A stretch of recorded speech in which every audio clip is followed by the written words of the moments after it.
Welcome to the Royal Road School of Carmelite Prayer.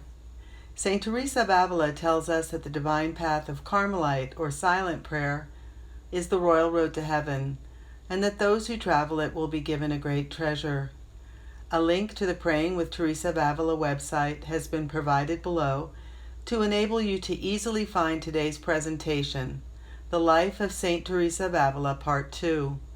The website provides all the simple tools that you need to develop your own practice of Carmelite prayer, along with complete course materials to start your own school of prayer in your parish or in your community.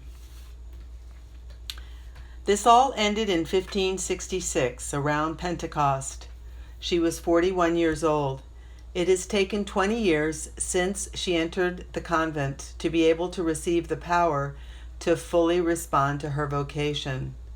Though a very beautiful one, Teresa's story could stop here with a holy nun who would continue to grow within her community, which now had 180 nuns. But if the path to personal conversion has been accomplished, another path would now open and would lead St. Teresa to another adventure.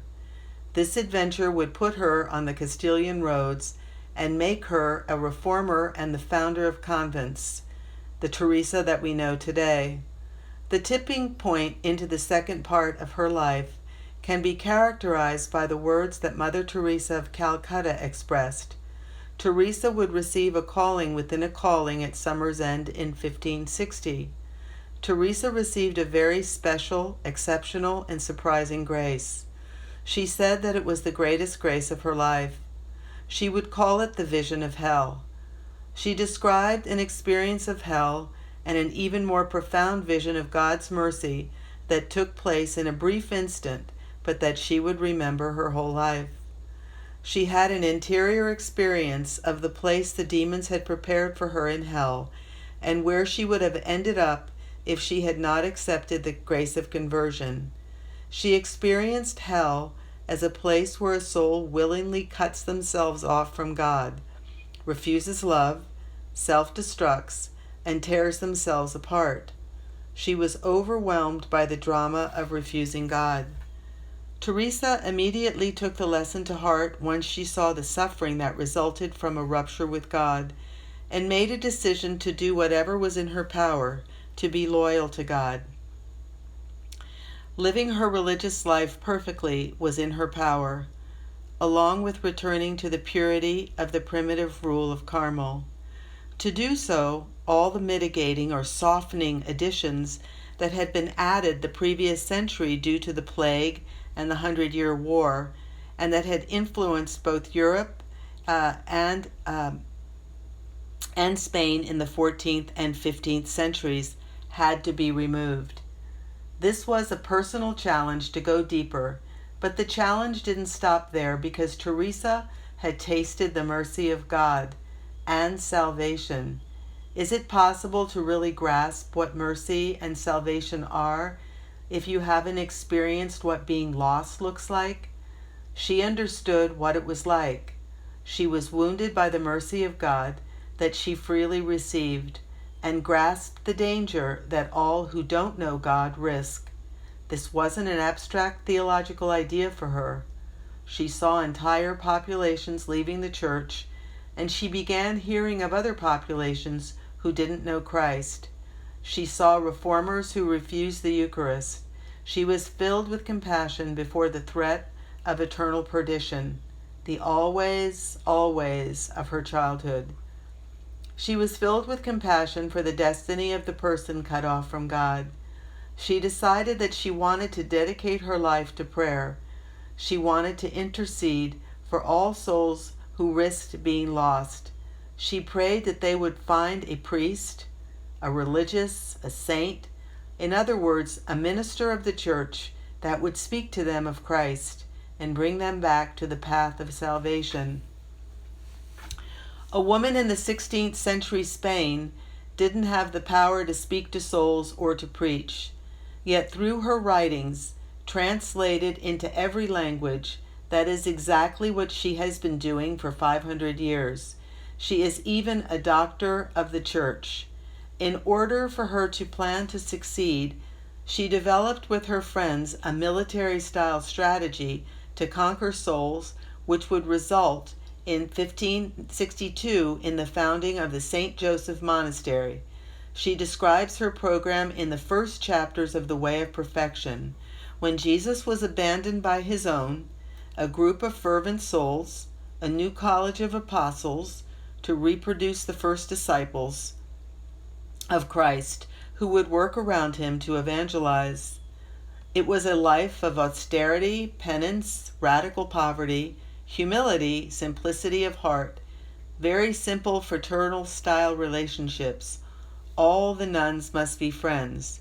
It's at the same time a life of austerity, of silence, and of solitude, directed by prayer, with 2 hours daily dedicated to silent prayer.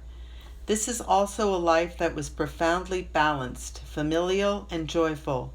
The nuns had 2 hours of daily recreation where everyone was together. They spoke with one another while doing handiwork to encourage one another on this path of sainthood. The virtues that Saint Teresa proposed to the little group was a demanding, simple, evangelical style of life. Its goal was to make her sisters real contemplatives. In other words, servants of love, who were free people, totally welcoming of God's gifts and completely available for the work that God would do in them. The work of the Carmelites is intercession, a contemplative apostolate. They pray for priests and for souls. As his true spouses, they are so united with God that they can bring all their weight on the heart of Jesus to obtain the graces that the Church needs. To make their friends, the Christians, would be excellent, and for vocations to priesthood and religious life. Teresa would connect her group to a circle of communities, thanks to her practical wisdom, and would produce a true program of spiritual life founded on the virtues of faith, hope, charity, detachment, and humility, rooted in the experience of contemplative life, contemplative prayer. The teachings that she gave her sisters produced a classic, The Way of Perfection. This new life began on August the 24th, 1562, with the foundation of the St. Joseph Monastery, the cradle of the new reform. There was a lot of strife in the village because of the presence of competing monasteries.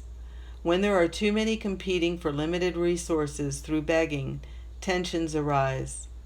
Legal proceedings and unending controversy ensued until the little community of nuns was at last able to give itself to prayer. They were called Discalced Carmelites because, as a sign of penance, they took off the thick stockings that they wore and put on sandals. In a life of work and prayer, they would reproduce the life of the house of Nazareth. Teresa lived 5 years in this monastery. It was complete happiness for her in this dovecot of the Virgin Mary. The apostolic zeal, however, wasn't extinguished in her heart. Teresa still received a lot of graces that she felt the need to both share and spread. In 1566, she met a Franciscan in the parlor who had just returned from America. He told her of the dramatic situation in America where thousands of souls didn't know God and risked damnation without mentoring. Not to mention the Spanish conquistadors were all there to bring back gold rather than to spread the gospel. What does it serve to gain the whole world if we lose our soul? What good does it do to bring back gold from America if we pay for it with our soul? Teresa began to feel closed in her monastery. She so wanted to do something for souls. As always, destiny responded to her desire with a visit from the Carmelite general, Father Rubio, who had come from Rome to visit Castile. He came to visit Teresa's convent and found there the ideal that he wanted for his reformed order. He welcomed and encouraged Teresa's project to found other convents in Castile. He told her that she could found as many as she had hair on her head. Teresa felt the need to be helped by friars who would share the same ideal and lifestyle as the nuns. As part of the blessing of the general, she surprisingly obtained permission to found 2 convents of friars. She was to become, as the Pope Francis wrote in a letter for her 500-year anniversary, the wandering lady, the nun who was always on the move, that her contemporaries would either admire or criticize. She was always on the road when she should have been cloistered. She founded 16 convents herself. The 17th convent was founded by Anne of Jesus. Try and imagine nuns in covered wagons to mimic the cloister, with Teresa holding a statue of Jesus in her arms, praying and trying to maintain the same rhythm as in the monastery. The Spanish roads were a challenge. The wagons would sometimes turn over, or they would have to cross rivers at high tide. They were escorted by a few kind men. They would go from city to city and monastery to monastery. In our world today, there are 890 convents and approximately 11,500 nuns. The book of her foundations is a summary of her travels through Spain. It reads like a novel. There are portraits of people, difficult circumstances, and crises. In one instance, they arrived at night to avoid detection. They began to set up the chapel that wasn't quite large enough, so they had to break through the wall and wound up in the neighbor's bedroom.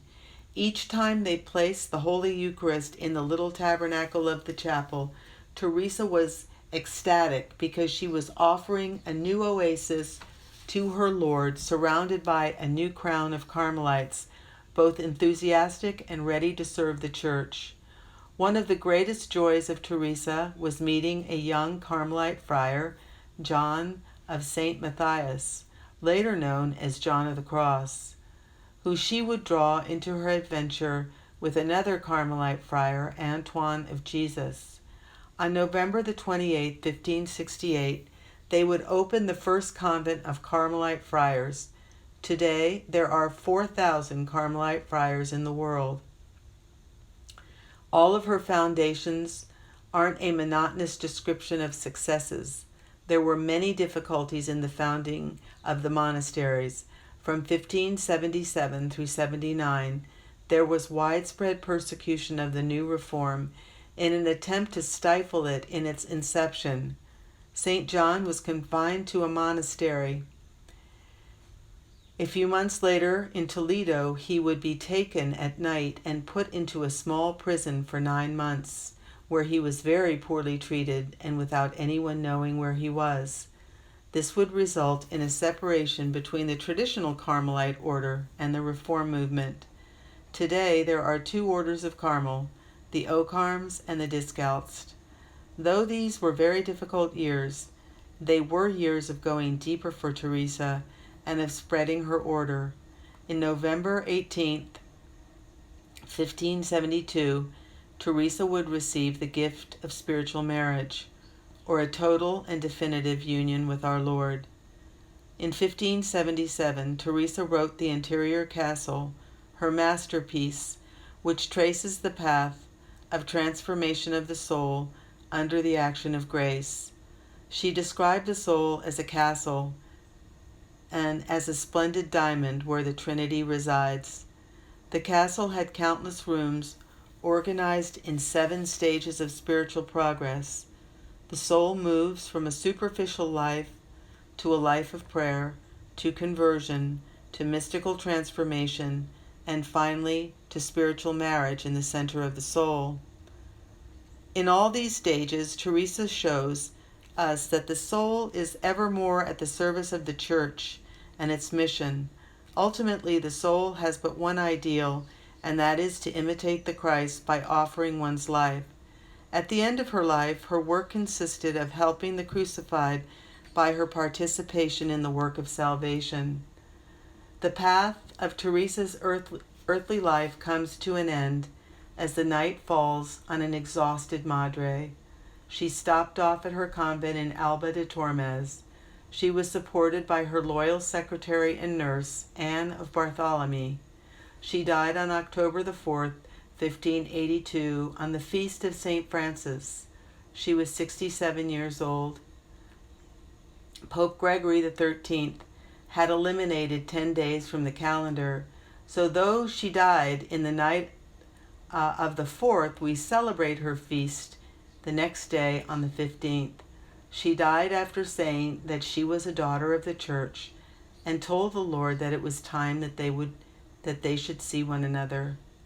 The Way of Perfection was edited for the first time in Portugal in 1583, a year after her death.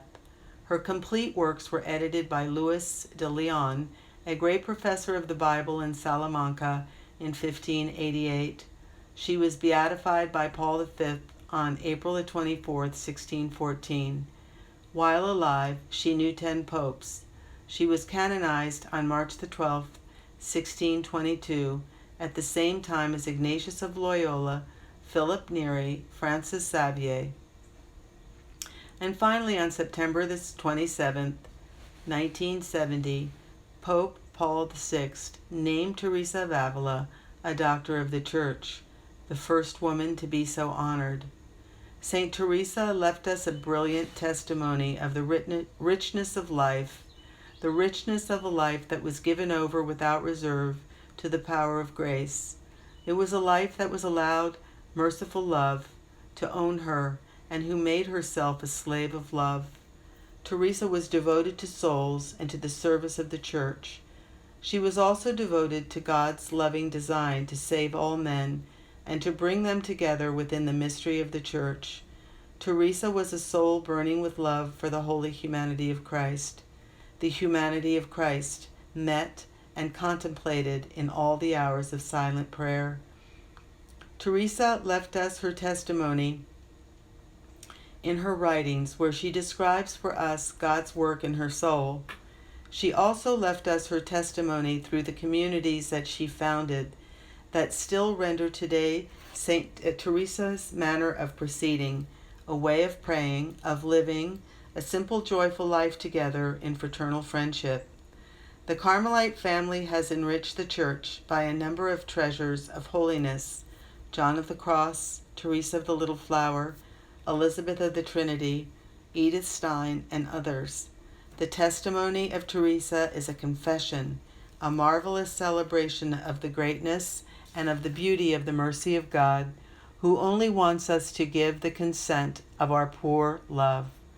The saints invite us to trust and to say with them eternally, the mercy of God, the Magnificat, that the whole Church sings with Mary each evening, with Mary, Our Lady of Mount Carmel, the true mother and inspiration of Teresa of Jesus. Father Philippe, 2014, Toulouse, France. Amen.